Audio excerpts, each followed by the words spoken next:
तो guys imagine आप airport पे पहुंचते हैं और लास्ट मिनट पे आपकी फ्लाइट कैंसिल हो जाती है। सिर्फ एक फ्लाइट नहीं, ऐसी कई सारी लगभग 100 से ज्यादा फ्लाइट्स कैंसिल हो जाती है। वेलकम टू दिसंबर 2025, जहां पे हम देखेंगे कि इंडिगो, जो कि इंडिया की मोस्ट रिलायबल एयरलाइन मानी जाती है, वो कैसे केओस क्रिएट कर दिया। कैसे जो पैसेंजर्स हैं उनके लिए बहुत बड़ी प्रॉब्लम बन गई इंडिगो एयरलाइंस। ये पूरा जो मिसमैनेजमेंट था ये हम समझेंगे इस वीडियो में। मेरा नाम आयुष अग्रवाल है और ये पूरा का पूरा वीडियो जो है वो यूपीएससी और इंफॉर्मेशन दोनों रिलेवेंस से बनाया जा रहा है, ताकि आप इसको समझ सकें और एंजॉय कर सकें। ब्रीफली अगर हम बात करते हैं, दिसंबर 2025 में 10 से लेकर 100 से ज्यादा फ्लाइट्स जो है वो कैंसिल कर दी गई और बहुत सारी फ्लाइट्स डिलेड हो गई अपने अपने अपने एयरपोर्ट्स पे। ये क्या शो करता है?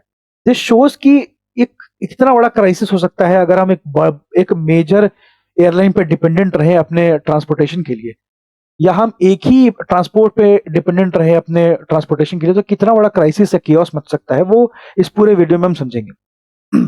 हम ये समझेंगे कि इंटरनली क्या प्रॉब्लम आई है, गवर्नमेंट ने किस तरह से इस चीज पे रिस्पॉन्ड किया है, और आगे का वे फॉरवर्ड क्या हो सकता है, जो कि पैसेंजर एविएशन सेक्टर और पॉलिसी मेकर्स के लिए क्या चेंजेस लाने की जरूरत है। ये सब हम इस पूरे वीडियो में समझेंगे।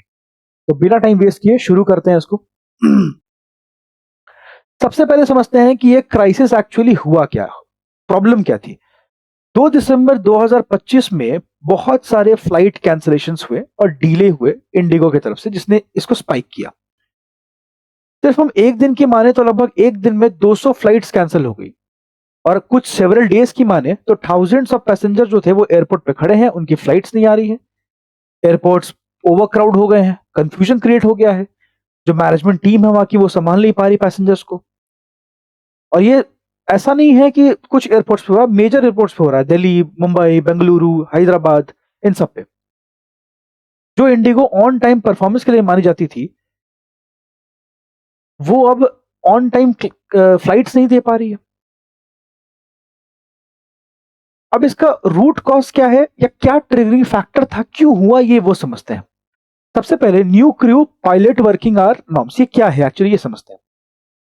2024 में गवर्नमेंट ने इंट्रोड्यूस किए थे कुछ rules. Directorate general of civil aviation के हम माने, जिसको हम डीजीसीए बोलते हैं, इन्होंने कुछ मैंडेट्स लेकर आए, कुछ रूल्स लेकर आए। क्या रूल्स थे? कि फ्लाइट ड्यूटी टाइम लिमिटेशंस होंगे, है ना। अगर कोई पायलट जो है वो फ्लाइट उड़ा रहा है तो उसकी टाइम लिमिटेशन होगी, वो इतने टाइम तक ये फ्लाइट उड़ाएगा। मतलब हो क्या रहा था कि पायलट जो है उनके उनसे लगातार फ्लाइट्स उड़वाई जा रही थी। अब कोई भी है तो वो इंसान है, एक ह्यूमन है, उसको रेस्ट चाहिए होती है, उसको रेस्ट नहीं मिल पा रही थी। इसलिए डीजीसीए नए रूल्स लेकर आता है, directorate general of civil aviation, की फ्लाइट ड्यूटी टाइम लिमिटेशन होनी चाहिए, ताकि कंटिन्यूस वर्क आवर्स ना हो और रेस्ट मिले पायलट्स को, क्रू मेंबर्स को भी। जब हम बात करते हैं फ्लाइट ड्यूटी टाइम लिमिटेशन की, तो पायलट्स मैंडेटरली वीकली रेस्ट उनका बढ़ाया गया और लिमिट्स इंपोज किए गए नाइट फ्लाइंग पे। रात में जो फ्लाइट होती है उस पर लिमिट्स लगाया गया, लैंडिंग्स पे लिमिट लगाई गई, और कैप लगाया गया कंसेक्यूटिव ड्यूटी आवर्स पे कि बहुत ज्यादा ड्यूटी नहीं कराया जाए। फाइनल फेज की जब हम बात करते हैं एवरी टेल इंप्लीमेंटेशन की, तो ये 1 नवंबर 2025 को फोर्स में आता है। लेकिन ये रूल्स से केओस कैसे मचा, वो समझते हैं। इंडिगो का poor preparedness and crew management labs, ये हुआ क्या, वो समझते हैं। एक्चुअली में देखा जाए तो इंडिगो जो है वो लगभग 60% मार्केट शेयर जो है होल्ड करती है एविएशन सेक्टर का इंडिया में। इंडिया में जो जितनी भी फ्लाइट कंपनीज हैं उसमें से इंडिगो जो है वो सबसे बड़ी कंपनी है।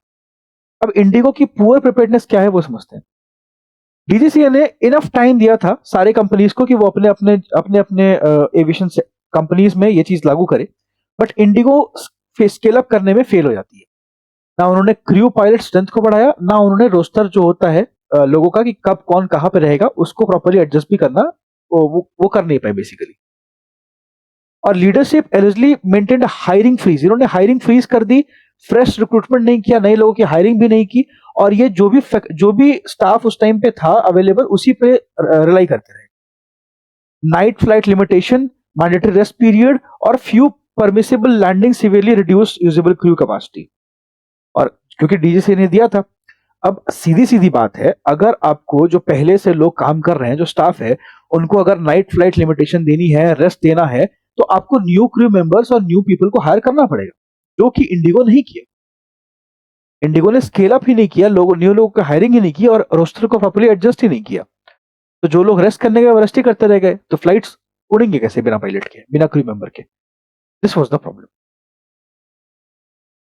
और क्या कंट्रीब्यूटिंग फैक्टर्स हो सकते हैं?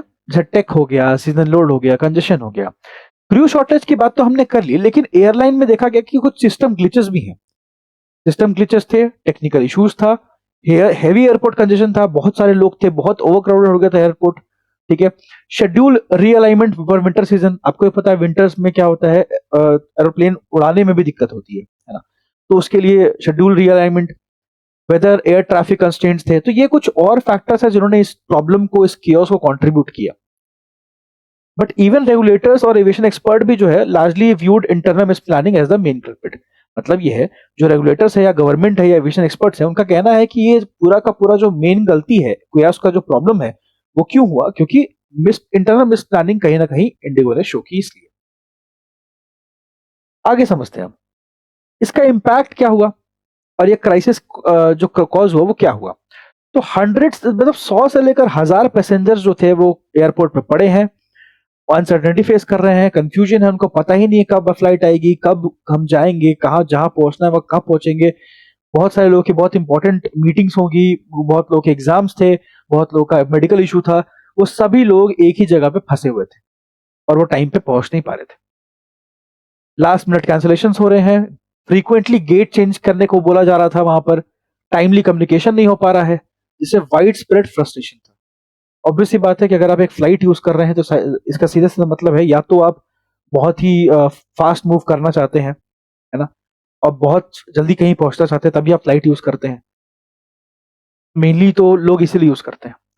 तो और जाहिर सी बात है, अगर आप फ्लाइट यूज कर रहे हैं तो आपने बहुत अच्छा खासा पैसा दिया होगा, जो कि ट्रेन से नॉर्मली ज्यादा ही होता है। तो लोग काफी ज्यादा फ्रस्ट्रेट हो गए थे। ग्राउंड स्टाफ जो एयरपोर्ट पे था वो ओवरवेल्म हो गया था। कुछ सारे केसेस में देखा गया कि पैसेंजर चिल्ला रहे हैं उन पे। ऑब्वियस सी बात है, क्योंकि लास्ट मिनट कैंसिलेशन हो रहे हैं तो लोग गुस्सा होंगे। पैसेंजर्स लैश लैश कर रहे हैं उन लोगों पे, वर्बल फिजिकल अब्यूज देखने को मिलता है डिले के कारण। तो ये सब दिखता है कहीं ना कहीं मैनेजमेंट जो है वहां की प्रिपेयर्ड नहीं थी इस क्राइसिस के लिए, और ये बहुत बड़ा केओस मचा क्योंकि इंटरनल मिस प्लानिंग कहीं ना कहीं थी। ये क्राइसिस जो है ये अंडरमाइन करता है the reliability reputation of Indigo. Indigo की जो इतनी बड़ी रेपुटेशन थी उसको पूरा का पूरा इसने डिस्ट्रॉय कर दिया। एक बड़ा रेपुटेशन ब्लो देखने को मिलता है इंडिगो पे, for a carrier that once prided itself on punctuality and wide network. IndiGo को जाना जाता था उसके टाइमली सेवा के लिए और साथ में वाइड नेटवर्क के लिए, बट ये केओस से काफी ज्यादा इसकी रेपुटेशन ब्लो अप हुई है। ब्रॉडर लेवल पर देखा जाए तो ये डिसरप्शन इसने एक अलार्म ट्रिगर किया है रेगुलेटरी गवर्नेंस सर्कल्स में। अब क्वेश्चन कुछ अराइज होते हैं। क्या क्वेश्चन है? क्वेश्चन ओवर एयरलाइन डोमिनेंस, कि एक एयरलाइन अगर डोमिनेट कर रही है इस सिस्टम को, तो क्या इतना बड़ा केओस हो सकता है, इतनी बड़ी प्रॉब्लम क्रिएट हो सकती है? पैसेंजर राइट्स के ऊपर क्वेश्चन राइज होता है कि क्या पैसेंजर ने इतना पैसा दिया है एयरलाइंस के लिए और लास्ट मिनट पे कैंसिलेशन, क्या ये उनका राइट के अगेंस्ट नहीं है? क्या उनको राइट नहीं है वहां से ट्रैवल करने का? हाँ, बस उन्होंने पैसे भरे हैं पहले। क्राइसिस रिस्पॉन्स और बेटर हो सकता था, इसके लिए इसके ऊपर क्वेश्चंस आते हैं। इंडस्ट्री ओवरसाइट के ऊपर क्वेश्चंस आते हैं। तो ये सब कुछ क्वेश्चंस, ये जो केओस है पूरा, ये कुछ क्वेश्चंस राइज करता है इन टॉपिक्स पे। अब देखते हैं कि गवर्नमेंट, हमारे देश की सरकार का क्या रिस्पॉन्स था, रेगुलेटरी बॉडीज का और इंडिगो का क्या रिस्पॉन्स था। तो यूनियन सिविल एविएशन के मिनिस्टर है के राम मोहन नायडू। इन्होंने पब्लिकली ब्लेम किया इंडिगो, इंटरनल मिस की इंडिगो ने कहीं ना कहीं इंडिगो में इंटरनल मिसमैनेजमेंट थी और इन्होंने क्रू रोस्टर को अच्छे से हैंडल नहीं किया, इसीलिए केओस मचा है। ये यूनियन सिविल एविएशन मिनिस्टर के राम मोहन नायडू का बयान था। गवर्नमेंट ने एक हाई लेवल प्रोब ऑर्डर किया है और एक शो कॉज नोटिस ऑर्डर किया है इंडिगो के सीईओ को, जिसका नाम है पीटर एल्बर्स। इन्होंने डिमांड की है explanation with in 24 hours for such large scale disruption. ये 24 घंटा में हमें रिस्पॉन्स दीजिए कि आपका क्या कहना है इस चीज के ऊपर। अब रेमेडियल मेजर्स के लिए, मतलब अब क्या करें, अब जो होना था वो हो गया, अब क्या किया जाए। तो डीजीसीए ने क्या किया है, directorate general of civil aviation ने, इन्होंने टेम्पोरली कुछ एग्जेम्पशन ग्रांट कर दिए इंडिगो को। मतलब कहीं ना कहीं आप देख रहे हैं एक, मतलब लॉ जो है वो इंडिगो के लिए थोड़ा एग्जेम्प्ट कर दिया गया है, थोड़ा सा इसको रिलैक्स कर दिया गया है।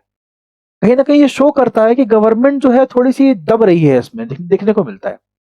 अगर मान लीजिए गवर्नमेंट ने कोई लॉ बनाया है तो कंपनी का काम है उसको फॉलो करना। कंपनी ने फॉलो नहीं किया इसलिए केओस हुआ। अब जो डीजीसीए है वो एग्जेम्प्ट कर रही है इंडिगो को कि आप ये नॉर्म्स थोड़ा सा रिलैक्स कर सकते हैं। तो don't you feel it is not right actually? मुझे लगता है कि ये सही नहीं था। अगर आपका जो भी इस पे व्यू होगा आप उस पे कमेंट कीजिएगा, तभी हम will have a discussion on this, ताकि वो थोड़ा और इंटरेस्टिंग लगे, है ना। तो सर्टेन एफडीटीएल नॉर्म जो है उसके ऊपर कुछ, जैसे नाइट ड्यूटी, रेस्ट रिलैक्सेशन पे, उसके ऊपर कुछ एग्जेम्पशन दिए गए to restore minimal operation. Government ने एम्फोसाइज किया है पैसेंजर राइट्स पे। Airlines order to complete refunds, बोला गया कि आपको पूरा पैसा उनको रिफंड करना पड़ेगा जो भी कैंसिल फ्लाइट्स थी, और या फिर अल्टरनेट फ्लाइट्स उनको ऑफर की जाए और ट्रैवल क्रेडिट दिया जाए। नो रीशेड्यूलिंग फीस, अगर आप रीशेड्यूल कर रहे हैं तो उसकी कोई फीस आप चार्ज नहीं करेंगे। तो ये सब कुछ गवर्नमेंट ने बोला है करने को, जो कि कहीं ना कहीं बिल्कुल करना चाहिए कंपनी को, बिकॉज इनमें उनकी गलती है, पैसेंजर की कोई गलती नहीं। तो कोई बहुत बड़ी बात नहीं कर दी, है ना, वो तो आपको करना ही पड़ेगा, बिकॉज वो उसकी गलती आपकी है, हमारी गलती नहीं है। ब्रॉडर इंप्लीकेशन क्या हो सकता है इस पूरे कियोस्क का, क्या मतलब होगा एविएशन के लिए, पैसेंजर के लिए, पॉलिसी के लिए? तो पैसेंजर के पॉइंट ऑफ व्यू से अगर हम बात करते हैं तो crisis highlights risk of over relying on single dominant airline, है ना, कि अगर आप एक सिंगल डोमिनेंट एयरलाइन पर रिलाई करोगे तो ऐसा क्राइसिस दोबारा देखने को मिल सकता है। From majority of domestic connectivity in India it calls into question reliability and prompts need for better monitoring and alternative. मतलब यह है कि there should be alternatives as well. एक ही एयरलाइन का इतना अच्छा नेटवर्क है कि मैक्सिमम लोग उसी पर रिलाई कर रहे हैं, जो कि ऐसे केओस क्रिएट करने में बहुत आम बात हो सकती है आगे आने वाले फ्यूचर में। तो there should be alternatives as well. अगर हम एविएशन सेक्टर के पॉइंट ऑफ व्यू से बात करते हैं तो ये दिखाता है, लिमिट्स दिखाता है बेसिकली, कि कॉस्ट एफिशिएंट, लीन स्टाफिंग, अग्रेसिव एक्सपेंशन और लो कॉस्ट मॉडल, मतलब कैसे उनकी लिमिटेशंस क्या है ना। When regulatory and safety norms are tightened, मतलब यह है कि अगर आप कॉस्ट एफिशिएंट है, अगर आप लीन स्टाफिंग पे बिलीव करते हैं, अगर अग्रेसिवली एक्सपेंशन कर रहे हैं और लो कॉस्ट मॉडल अपना रहे हैं, तो कहीं ना कहीं सेफ्टी नॉर्म्स जब टाइटन होंगे तो आपको दिक्कत होगी। Staffing norms, rest regulations, fatigue management, ये सब नॉन नेगोशिएबल होते हैं। एयरलाइंस को इसके लिए प्लान करना चाहिए, बिकॉज स्टाफ आपके सारे ह्यूमंस हैं और आपको उनका ध्यान रखना पड़ेगा। तो हायरिंग फ्रीज करने से, कॉस्ट कटिंग करने से काम नहीं बनने वाला है। अगर हम गवर्नेंस और रेगुलेटर्स के पॉइंट ऑफ व्यू से देखते हैं तो एक स्ट्रॉन्ग ओवरसाइट अर्ज किया जा रहा है for better forecasting of workforce requirement. Contingency planning, मतलब इमरजेंसी प्लानिंग होनी चाहिए, अगर ऐसा केओस हो तो क्या किया जाए, वर्कफोर्स कितना चाहिए उसके लिए, पैसेंजर राइट प्रोटेक्शन मिले और एयरलाइन की अकाउंटेबिलिटी रहे कि अगर हमसे गलती हो रही है तो हम उसके लिए क्या करने वाले हैं। अगर हम पब्लिक डिस्कोर्स की बात करें, पॉलिसी डिबेट की बात करें, तो ये सीरियस क्वेश्चंस रेज करते हैं मोनोपोली पे, है ना, और डुओपोली डोमिनेंस पे। मोनोपोली का मतलब जब सिंगल कंपनी जो है डोमिनेट कर रही है उस मार्केट को, या फिर डुओपोली मतलब जो दो कंपनीज डोमिनेट कर रही है मार्केट को, तो मोनोपोली बेसिकली यहाँ पर है, जिसमें डाइवर्सिफिकेशन की जरूरत है, हमें और कैरियर्स चाहिए। And importance of regulatory safeguards before approving large fleet expansion. Regulatory safeguards कितने इंपॉर्टेंट है? जब भी आप कोई बड़ी फ्लीट एक्सपेंशन के लिए अप्रूव कर रहे हैं तो उसके पहले आपको उनको रेगुलेटरी सेफगार्ड्स के लिए एग्री कराना चाहिए और चेक करना चाहिए क्या वो एक्सपेंशन के लायक है भी कि नहीं। कुछ इस तरह का हाल था इंडिगो का, अभी रिसेंटली अपने न्यूज में देखा होगा। तो इससे हमें क्या सीखने को मिलता है, हमारा क्या कंक्लूजन बन सकता है? इंडिगो क्राइसिस जो हुआ ये एक वेकअप कॉल है। एक डोमिनेंट एयरलाइन जिसका बहुत बड़ा मार्केट शेयर है, उसकी भी रेपुटेशन खराब हो सकती है अगर मिसमैनेजमेंट हो, अगर वो रेगुलेटरी डिमांड्स को इग्नोर करे और वो नॉर्म्स को फॉलो अच्छे से ना करे, तो कहीं ना कहीं एक डोमिनेंट एयरलाइन, एक हाई मार्केट शेयर वाली एयरलाइन भी कियोस्क मचा सकती है। Safety oriented regulations like FDTL जो है वो बहुत क्रूशियल है, लेकिन उसके इम्प्लीमेंटेशन अगर हमें करना है तो हमें सीरियस इंस्टीट्यूशनल प्रिपेयर्डनेस होनी चाहिए हमारे पास, स्पेशली एक फास्ट ग्रोइंग मार्केट में जैसे इंडिया का एविएशन सेक्टर। तो कहीं ना कहीं इसे सीखने को मिलता है कि इंटरनल मिसमैनेजमेंट कितनी बड़ी प्रॉब्लम क्रिएट कर सकती है, कितना एक बड़ी कंपनी कैसे केओस में फंस सकती है अगर वो नॉर्म्स को ना माने, और कैसे lack of implementation of norms, या फिर ऐसा बोल सकते हैं कि लैक ऑफ प्रॉपर प्लानिंग कितना बड़ा केओस क्रिएट कर सकती है ना, with in seconds, with in minutes बोल सकते हैं हम एक कंट्री में। तो वो आपको सीखने को मिलता है। बेसिकली यही था पूरा इंडिगो मिसमैनेजमेंट का पूरा न्यूज। और आगे थोड़ा सा हम अगर बात करें तो पैसेंजर या पब्लिक पॉलिसी वॉचर्स के लिए ये एपिसोड अंडरलाइन करता है why we need robust passenger right laws, transparent refund practices और कंटिजेंसी फ्रेमवर्क। हमें इमरजेंसी फ्रेमवर्क रखना चाहिए जब भी मेजर कैरियर्स फेल करते हैं। हमारे पास ट्रांसपेरेंट रिफंड प्रैक्टिसेस होनी चाहिए, रोबस्ट पैसेंजर राइट लॉज होने चाहिए। Finally, this crisis may reshape public trust in airlines and prompt regulatory reforms, something to watch closely in coming months। तो बेसिकली देखा जाएगा आगे क्या होता है क्या नहीं होता है इस पर, और क्या चेंजेस लाती है एविएशन सेक्टर में डीजीसीए। तो ये सब कुछ हम आगे देखेंगे। फिलहाल यही था आज का पूरा कंटेंट। आई होप आपको ये पूरा का पूरा जो इन्फॉर्मेशन था समझ में आया होगा और पसंद आया होगा। अगर कुछ भी फीडबैक है आपका, पॉजिटिव नेगेटिव, आप प्लीज कमेंट करें ताकि I can improve more on the content. आप कुछ और चाहते हैं तो जरूर कमेंट करें अपना अगला टॉपिक जिस पे आप वीडियो चाहते हैं। Thank you so much for watching me so patiently. Do subscribe channel and have a good day.